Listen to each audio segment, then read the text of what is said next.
வணக்கம், welcome to my channel. இப்போ பார்க்க போகிறது எஸ்ஜிடி தேர்வு சம்மந்தமான மிக முக்கியமான தகவல்கள் தான்.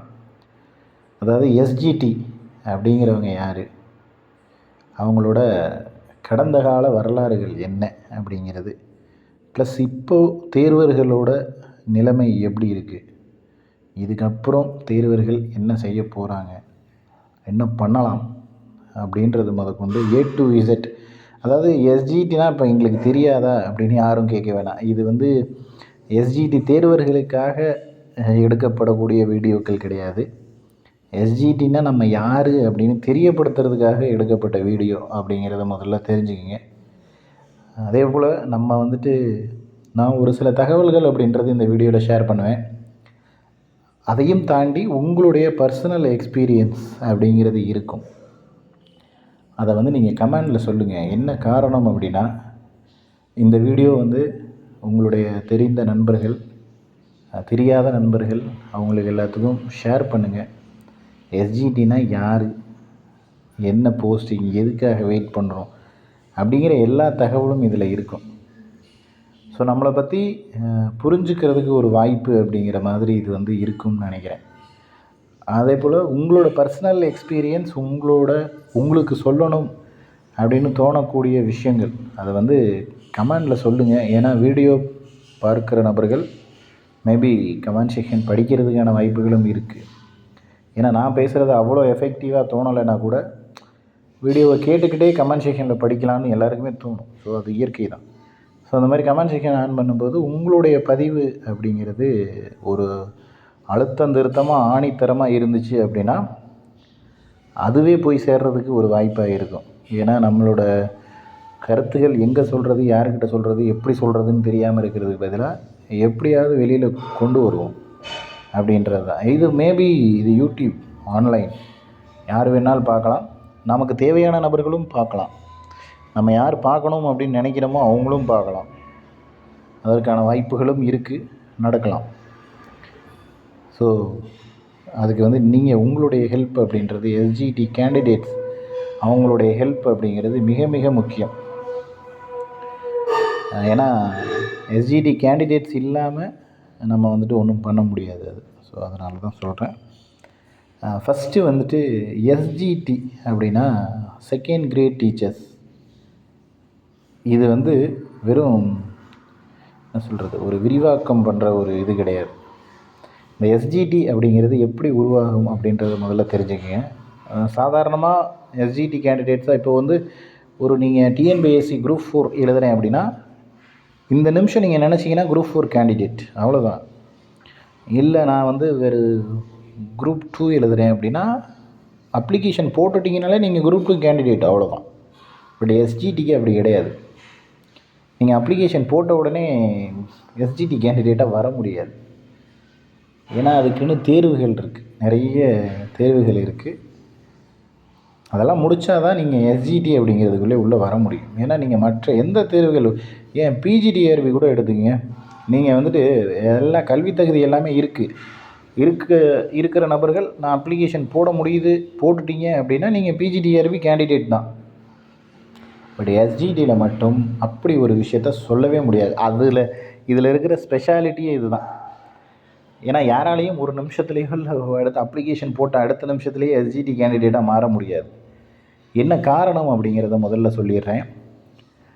இதுக்கு அதாவது கல்வி தகுதி அப்படிங்கிறது ஒன்று இருக்கணும். ஸோ அதெல்லாம் நமக்கு அது இப்போதைக்கு எது தேவையில்லை. கல்வி தகுதி அப்படிங்கிறது தாண்டி ஃபஸ்ட்டு தகுதி தேர்வு அப்படிங்கிறது ஒன்று எழுதணும். ஏன் அப்படி நினச்ச உடனே நம்மளால் எஸ்ஜிடி கேண்டிடேட்டாக ஆக முடியாது அப்படிங்கிறதுக்கான காரணம் தான் இது. ஏன்னா நீங்கள் தகுதி தேர்வுக்கு அப்ளிகேஷன் போடணும், போட்ட உடனேவும் நீங்கள் எஸ்ஜிடி கேண்டிடேட் கிடையாது, அப்போவும் எஸ்ஜிடியில் வர முடியாது. ஸோ ஃபஸ்ட்டு தகுதி தேர்வு அப்படிங்கிறத எழுதுவீங்க. அந்த தகுதி தேர்வை பாஸ் பண்ணணும். அதில் பாஸ் பண்ணி வைக்கணும். அப்போவும் நீங்கள் எஸ்ஜிடி கேண்டிடேட்டாக வர முடியாது. எஸ்ஜிடிக்குன்னு ஒரு நோட்டிஃபிகேஷன் கொடுப்பாங்க. அப்போ நீங்கள் அப்ளிகேஷன் போட்டதுக்கப்புறம் தான் நீங்கள் பாஸ் பண்ணுறீங்க, ஃபெயில் ஆகுறீங்க, போய் எக்ஸாம் எழுதலை. பட் நீங்கள் அப்போது எஸ்ஜிடி கேண்டிடேட். ஸோ ஒரு நபர் எஸ்ஜிடி கேண்டிடேட்டாக வர்றதுக்கு 15 வருடம் ஆகும் அப்படின்னு சொன்னால் உங்களால் நம்ப முடியுமான்றது தெரியல. அதாவது புதுசாக கேட்குறவங்களுக்கு இது ஒரு எப்படி இது ஒரு சாத்தியமாக அந்த ஒரு விஷயம் சாத்தியமாங்கிற மாதிரி கூட இருக்கும். ஏன்னா ஒரு சில நபர்கள் கிட்டத்தட்ட 13-14 வருடங்கள் காத்திருக்காங்க. ஒரு எஸ்ஜிடி கேண்டிடேட்னு பேர் வாங்குறதுக்கே 14 வருடங்கள் ஆகிடுக்கு அப்படிங்கிறத தெரிஞ்சுக்கிங்க. ஏன்னா நிறைய பேருக்கு இந்த விஷயம் தெரியாது. ஸோ 14 வருஷம் அப்படிங்கிறது சாதாரணமான விஷயம் இல்லை. நம்ம படிக்க ஸ்டார்ட் பண்ணி யாராவது ஒருத்தர் டிஎன்பிஎஸ்சியோ இல்லை மற்ற தேர்வுகளோ 14 வருடங்கள் ட்ரை பண்ணியிருப்பாங்களா அப்படின்னா கண்டிப்பாக கிடையாது. ஒரு 2 வருடம் 3 வருடம், ஏன் மிஞ்சி போனால் 5 வருஷம் 7 வருஷம் அப்படின்னு ட்ரை பண்ணுவாங்க. அதுக்கப்புறம் அதை ஃபீல்ட் அவுட், ஓகே இது நமக்கு செட் ஆகாது, அடுத்த தேர்வுக்கு மூவ் ஆன் பண்ணுவோம் அப்படின்னு சொல்லிட்டு மூவ் ஆன் பண்ணியிருக்காங்க. மேக்ஸிமம் எனக்கு தெரிஞ்ச 10 வருடங்களுக்கு மேலே யாரும் இந்த படிப்பு எக்ஸாம் தேர்வு அப்படின்ற ஒரு ரிலேட்டடாக இருந்ததே கிடையாது. பட் எஸ்ஜிடி கேண்டிடேட்டாக மாறுறதுக்கே நம்ம 15-14 வருடம் காத்திருக்க வேண்டியது இருக்குது. ஒரு என்ன ரீசன் அப்படிங்கிறத முதல்ல தெரிஞ்சுக்கங்க. அதாவது இவங்களுக்கு ஒரு 2013 அந்த சமயத்தில் ஃபஸ்ட்டு தகுதி தேர்வு அப்படின்னு ஒன்று எழுதினாங்க. எழுதிட்டு 2013 2025 இப்போ நியமன தேர்வு அப்படிங்கிறது எழுதுகிறாங்க. ஸோ இடைப்பட்ட காலங்களில் பார்த்துங்க 12-13 வருடம் அப்படிங்கிறது இருக்குது. ஸோ இவ்வளோ நாளுக்கு அப்புறம் தான் அவங்களால எஸ்ஜிடி கேண்டிடேட்டாகவே மாற முடியும். ஒரு சிலர் 2022 எழுதியிருப்பாங்க. அதாவது தகுதி தேர்வு அப்படிங்கிறது வருடத்திற்கு 2 முறை அப்படின்னு முன்னாடி சொல்லியிருந்தாங்க. அது வரக்கூடிய காலங்களில் பார்த்தீங்க அப்படின்னா ஒரு 2 வருடங்களுக்கு ஒரு முறை, 3 வருடங்களுக்கு ஒரு முறை தகுதி தேர்வு அப்படின்ற மாதிரி நடந்துச்சு. ஸோ இது எல்லாத்தையும் பாஸ் பண்ணி கிட்டத்தட்ட 10 வருடங்களாக காத்துக்கிட்டு இருந்து அவங்க ஃபைனலாக பார்த்தீங்கன்னா எஸ்ஜிடி கேண்டிடேட் அப்படின்ற ஒரு பேர் வாங்கி தேர்வு எழுதிட்டாங்க. பட் இந்த 10 வருடம் காத்திருப்பு, 12 வருடம் காத்திருப்பு, ஒரு சிலருக்கு அது 5 வருட காத்திருப்பாக இருக்கும், 3 வருடம் 2 வருடமாக கூட இருக்கும். எல்லாரையும் நான் சொல்லலை, ஒரு சிலருக்கு மட்டும்தான் அது 12-13 வருடம் அப்படின்ற மாதிரி இருக்கும். அதையும் ரிலேட் பண்ணிக்கிங்க. ஏன்னா தகுதி தேர்வுன்னு ஒன்று வைப்பாங்க. அது முன்னாடி சொன்ன மாதிரி தான் ஒரு வருட காலத்திற்கும் ஒரு வாட்டி வைப்பாங்க. இப்போது இந்த மாதிரி தகுதி தேர்வில் பாஸ் பண்ணவங்க எல்லாருக்கும் நியமன தேர்வு அப்படின்றது ஒன்று வைப்பாங்க. ஸோ இந்த நியமன தேர்வில் பாஸ் பண்ண எல்லாருக்கும் வேலை அப்படின்றது கொடுப்பாங்க. ஸோ இந்த நியமன தேர்வு, அதாவது தகுதி தேர்வில் கடந்த ஆண்டுகளில் ஒரு 7-8 வருஷம் நடந்திருக்குன்னு எக்ஸாம்பிளாக வச்சுங்க. ஒரு 6 வருஷம் நடந்திருக்கு.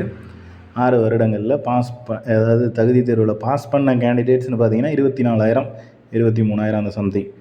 ஸோ எஸ்ஜிடி தேர்வு எல்லோரும் எழுதுகிறாங்க. இந்த தேர்வில் பாஸ் பண்ணவங்க அப்படின்னு பார்த்தீங்கன்னா ஒரு 20,000+ நபர்கள் பாஸ் பண்ணிட்டாங்க. ஸோ இந்த 20,000 நபர்கள் பார்த்தீங்க அப்படின்னா 2013 எழுதினவங்களும் இருப்பாங்க, 16 எழுதினவங்களும் இருப்பாங்க, 17, 19, 22 இந்த மாதிரி கடந்த வருடங்கள் நிறையா, அதாவது வருடங்களில் வேரியேஷன் இருக்கும். அதை கொஞ்சம் ஏன்னா டக்குனு ஞாபகம் வரல. ஸோ அந்த வருடங்களில் தேர்வு எழுதின நபர்கள் இருப்பாங்க. அவங்களுக்கு பார்த்தீங்க அப்படின்னா காத்திருப்பு அப்படிங்கிறது 10-12 வருஷம் காத்திருப்புக்கு அப்புறம் தான் இந்த ஒரு வாய்ப்பு அப்படின்றது கிடச்சிருக்கு. ஸோ இந்த வாய்ப்பை அவங்க மிஸ் பண்ணிட்டாங்க அப்படின்னா அதுக்கப்புறம் அவங்களுக்கான வாய்ப்பு எப்போ கிடைக்கும் அப்படின்றது தெரியாது. ஏன்னா ஒரு 12 வருடங்களுக்கு பிறகு ஒரு தேர்வு நடக்குது அப்படின்னா மறுபடியும் ஒரு நியமன தேர்வு இன்னும் மினிமம் ஒரு 10 வருடங்களோ 5 வருடங்களோ ஆகலாம். அப்போதைக்கு அவங்களோட ஏஜ் லிமிட் என்னவா இருக்கும் அப்படிங்கிறது தான் என்னுடைய கேள்வி. சிம்பிளாக ஒரு லாஜிக் யோசிச்சு பாருங்கள். ஒரு 30 வயதோ அல்லது 35 வயதுலேயோ 2013 தகுதி தேர்வு எழுதினவங்களுக்கு இப்போ வயசு என்ன இருக்குன்னு மட்டும் பாருங்கள். 45, 47 அப்படின்னு இருக்கும். ஸோ இன்னும் 12 வருஷம் ஆகிடுச்சுன்னா கண்டிப்பாக 60 வயசு ரிட்டையர்மெண்ட். அவங்களால ஒன்றுமே பண்ண முடியாது. ஸோ இதுதான் ரொம்ப பெரிய அவங்களுக்கு கிடைத்த ஒரு கடைசி வாய்ப்பு அப்படின்னு சொல்லலாம். மற்ற தேர்வுகள் மாதிரி குரூப் 4 மாதிரியோ குரூப் 2 மாதிரியோ மற்ற பிஜிடிஆர்பி கூட இப்போ ஒரு 2 வருஷத்துக்கு முன்னாடி நடந்துச்சு, இப்போ மறுபடியும் ஒன்று நடக்குது. ஸோ அந்த மாதிரி ஒரு 2 வருடங்கள் 3 வருடங்களுக்கு ஒரு முறை தேர்வு நடக்கக்கூடிய ஒரு இதாக இருந்துச்சுன்னா கூட அவங்களுக்கு அவ்வளோ பெரிய எஃபெக்டிவ் அப்படின்றது இருக்காது. பட் தேர்வுகள் வைக்கிறதுக்கான காலம் அப்படிங்கிறது எந்த அளவுக்கு டூரேஷன் எடுத்திருக்கு டைம் அப்படிங்கிறத புரிஞ்சுக்கணும். ஏன்னா எஸ்ஜிடி தேர்வர்களுக்கு இது இருக்கக்கூடிய மிகப்பெரிய ஒரு சோதனை அப்படின்னே சொல்லலாம். ஏன்னா இந்த அளவுக்கு டைம் அப்படியே ஒரு என்ன சொல்கிறதுன்னா டைம் ட்ராவல் பண்ணி கிட்டத்தட்ட ஒரு 10 வருடங்கள் முன்னாடி போயிட்டு நம்மளால் மாற்ற முடிஞ்சால் மாற்றிக்கலாம் அப்படின்னு நினைக்கிற ஆளுங்கள் கூட இருப்பாங்க. அந்த அளவுக்கு அவங்களுக்கான கஷ்டம் அப்படின்றது இருக்கும். ஏன்னா அந்த அளவுக்கு அந்த தேர்வுக்காக வெயிட் பண்ணியிருப்பாங்க.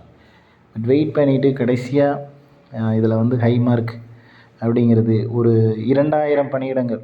ஸோ இப்போ கரண்ட் சுச்சுவேஷனில் பார்த்தீங்க அப்படின்னா 2000 பணியிடங்கள் அப்படின்ற ரேஞ்சில் தான் கொடுத்தாங்க. ஸோ 2000 2500 அப்படிங்கிறப்போ 20,000 நபர்கள் பாஸ் பண்ணி 2000 நபர்கள் அதில் போஸ்டிங் போட்டு அப்படிங்கிறது மீதி இருக்கக்கூடிய நபர்களுக்கு அவங்களுடைய வாழ்வாதாரமும் சரி, அடுத்து வரக்கூடிய நாட்களில் அவங்களோட பொருளாதாரம், வாழ்வாதாரம் எல்லாமே பாதிக்கப்படும். குடும்ப சூழல்லிருந்து ஆசிரியர்களுக்கான அனைத்து விதமான எல்லாமே பாதிக்கப்படக்கூடிய சூழ்நிலை அப்படின்றது தான் இப்போதைக்கு இருக்கிற சூழ்நிலைக்கு அவங்க இருக்காங்க. அந்த ஒரு காரணத்தினால மேபி ஏன்னா மிகப்பெரிய ஒரு காத்திருப்பு அப்படின்றது நடந்திருக்கு. இதுக்கப்புறம் வரக்கூடிய நாட்கள்லையாவது தகுதி தேர்வுக்கு அடுத்து ஒரு நியமன தேர்வு அப்படிங்கிறது, அதாவது அதை வந்து உடனடியாக கூட நடத்தலாம். ஒரு தகுதி தேர்வு வைக்கிறாங்க, இதில் இவ்வளோ பேர் பாஸ் பண்ணுறாங்க, ஓகே, அவங்களுக்கு நியமன தேர்வு 1000 போஸ்டிங் தான் இருக்குது, ஒரே வருஷம் தான் எக்ஸாம் எழுதுங்க, பாஸ் ஆனால் ஓகே வேலை, இல்லைன்னா அடுத்து நீங்கள் வேலையை பாருங்கன்னா கூட அவங்க பார்த்துப்பாங்க. பட் நமக்கு ஏதோ ஒரு வகையில் கிடச்சிருமோ அப்படின்னு ஒரு 12 வருட காத்திருப்பு பிறகு அவங்களுக்கு அந்த வேலை கிடைக்கல அப்படின்னா, கிடைக்கலன்னா அதுக்கும் ஒரு காரணம் இருக்குங்க. நம்ம ரியாலிட்டியை யோசிக்கணும். நம்ம ஒரு 15 வயசில் நம்மளால் எவ்வளோ வேகமாக ஓட முடியும், அதே 30 வயசில் எவ்வளோ வேகமாக ஓட முடியும், அதுவே 45 வயசில் எவ்வளோ வேகமாக ஓட முடியும் அப்படிங்கிறது தெரியும். அந்த மாதிரி தான் படிப்பும். ஸோ நம்ம வந்துட்டு அந்த படிக்கிற காலத்தில் எப்படி படிச்சிருக்க முடியும், அடுத்து ஒரு ஃபேமிலி மேன், ஃபேமிலி உமன் அப்படி ஆகிட்டோம் அப்படின்னா நமக்கு நம்மளோட அந்த ஒரு ஞாபக சக்தி எந்த அளவுக்கு இருக்கும், படிக்கிறதோட திறன் எப்படி இருக்கும் அப்படிங்கிறது ஒன்று இருக்குது. ஸோ இதை எல்லாத்தையும் பேஸ் பண்ணி தான் இவங்களுக்கான ஒரு இது கிடைக்கணும் அப்படின்னு நம்மளும் கேட்டுக்கிறோம். ஏன்னா மற்ற தேர்வர்களோட ஒப்பிடவே கூடாது, ஒப்பிடவே முடியாத ஒரு இடத்துல இருக்கிறது தான் எஸ்ஜிடி கேண்டிடேட்ஸ் எனக்கு தெரிஞ்சு. ஏன்னா இதுக்கு ஒப்பிட்டு கூறுறதுக்கு வார்த்தைகளே இல்லை. ஸோ அந்த ரேஞ்சில் இருக்காங்க. அந்த ஒரு காரணத்தினால மேபி இப்போ பாஸ் ஆகியிருக்கிற 20,000 நபர்களுக்கும் வேலை அப்படின்றது ஒன்று கிடச்சிது அப்படின்னா அது ரொம்ப பெரிய வரவேற்கத்தக்க ஒரு விஷயமாக இருக்கும். 20,000 அப்படிங்கிறது வெறும் எண்ணிக்கை கிடையாது, 20,000 குடும்பங்கள். ஸோ கிட்டத்தட்ட இந்த 20,000 நபர்களுக்கு வேலை கிடைக்கிறது மூலயமா 1,00,000 1,50,000 நபர்கள் பயனடைவாங்க. அதனால் அவங்க சந்தோஷப்பட முடியும். ஸோ இந்த ஒரு 20,000 அப்படிங்கிறது வெறும் 20,000 பார்க்காம அதில் இருக்கிற ஒரு 1,50,000 ஃபேமிலி மெம்பர்ஸாக பார்த்தாங்க அப்படின்னா அது மேபி நமக்கு நல்லது நடக்கிறதுக்கான வாய்ப்பு அப்படின்றது இருக்குது. ஸோ தேர்வர்கள் எல்லாருக்குமே நம்ம சொல்லக்கூடிய ஒரே விஷயம், ஒற்றுமையாக இருங்க. நம்மளுடைய தேவை என்ன, நமக்கான இது என்ன இருக்குது, நமக்கான தேவைகள் இப்போது என்ன தேவை அப்படிங்கிறத உணர்ந்து செயல்பட்டீங்க அப்படின்னா மேபி வெற்றி அடைகிறதுக்கான சான்சஸ் இருக்குது. ஏன்னா அடுத்தடுத்து வரக்கூடிய நாட்கள் அப்படின்றது நம்மளுடைய நாட்களாக அமைகிறதுக்கான வாய்ப்புகளும் இருக்குது. என்ன காரணத்துக்காக இதை சொல்கிறோம் அப்படிங்கிறது உங்களுக்கு தெரிஞ்சிருக்கும். அடுத்தடுத்து நம்ம தொடர்ச்சியாக எஸ்ஜிடி கேண்டிடேட்ஸ் அவங்க எவ்வளோ கஷ்டப்படுறாங்க அப்படின்ற தகவல் நம்ம கொடுத்துக்கிட்டே தான் இருக்கோம். ஏதோ ஒரு வகையில் நல்லது நடக்கும் அப்படின்னு எதிர்பார்க்கலாம். ஸோ உங்களுடைய முயற்சிகள் அப்படின்றத சிறிதளவும் கைவிடாமல் உங்களால் என்ன கான்ட்ரிபியூஷன் பண்ண முடியுமோ அதை பண்ணுங்கள். வீடியோவை தெரிஞ்ச நண்பர்கள், தெரியாத நண்பர்கள், குழுவில் இருக்கிற வேறு ஏதாவது ஃபேமிலி குழு, மற்ற இடங்கள், மற்ற தேர்வர்கள் மூலிமா ஏதோ ஒரு வகையில் நம்ம இந்த வீடியோவை இவர் பார்த்தா பரவாயில்ல அப்படின்னு தோணும்ல, அவருக்கு ஷேர் ஆகிறதுக்கான வாய்ப்புகளும் இருக்குது, சான்சஸ் இருக்குது. நம்ம ஷேர் பண்ணுறதை பொறுத்து தான் இருக்குது. அது ஒரு விஷயம்.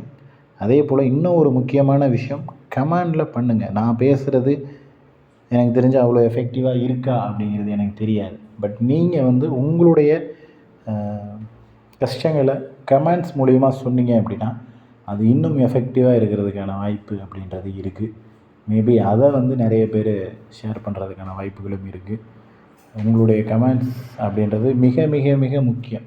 ஸோ அதனால் தயவு செஞ்சு நீங்கள் உங்களுடைய பதிவை கொஞ்சம் தெளிவாகவும் நிதானமாகவும் சரியாகவும் பதிவிடுங்க அப்படின்னு தாழ்மையோடு கேட்டுக்கொள்கிறேன்.